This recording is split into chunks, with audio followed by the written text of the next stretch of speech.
This is a change from the policy of the previous administration, in which then-President Obama declared that America would focus on heading to Mars. However, despite these plans, the Associate Administrator of Human Exploration and Operations at NASA, William Gerstenmaier, announced back in July that with current budget limits, a mission to the Red Planet would be practically impossible. I can't put a date on humans on Mars, and the reason really is the other piece is, at the budget levels we described, this roughly 2% increase, we don't have the surface systems available for Mars, and that entry, descent and landing is a huge challenge for us for Mars.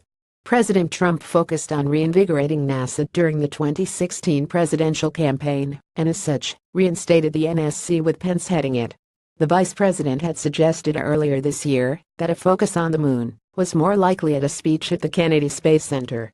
Pence highlighted that human exploration and discovery would be the new focus of the space program. We will return American astronauts to the moon, not only to leave behind footprints and flags, but to build the foundation we need to send Americans to Mars and beyond. The moon will be a stepping stone, a training ground, a venue to strengthen our commercial and international partnerships as we refocus America's space program toward human space exploration. He went on to discuss the possibility of using private space companies to assist NASA, with one example being to use their craft for low Earth orbit procedures, ensuring NASA could focus on deep space projects. American companies are on the cutting edge of space technology, and they're developing new rockets, spaceships, and satellites that will take us further into space faster than ever before. By fostering much stronger partnerships between the federal government and the realm of industry, and bringing the full force of our national interests to bear, American leadership in space will be assured. The meeting also included presentations from SpaceX, Boeing, and Lockheed Martin, who echoed Pence's remarks.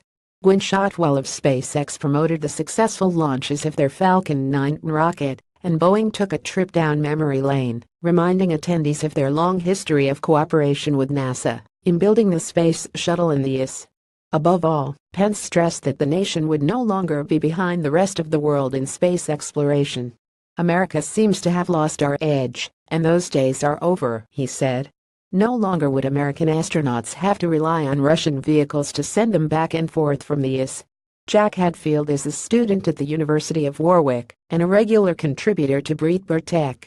You can like his page on Facebook and follow him on Twitter @JackHatters or on Gab @JH.